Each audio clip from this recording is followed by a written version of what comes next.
Class, ang bababa ng result ng inyong exam. Wala akong magagawa kundi ipapa-retake ko ang exam nyo. Ha? Mapupuyat na naman. Mag-inim niyo ulit. Ang ibang parts na exam, di naman naturo yun eh. Oo nga.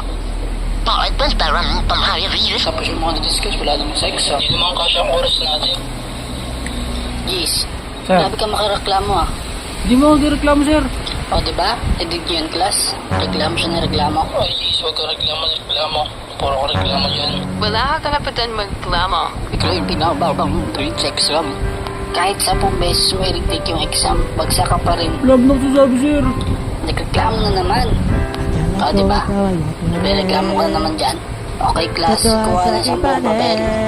Dahil may nagreklamo, mag-exam tayo 1 to 100. Sir. One more, sir.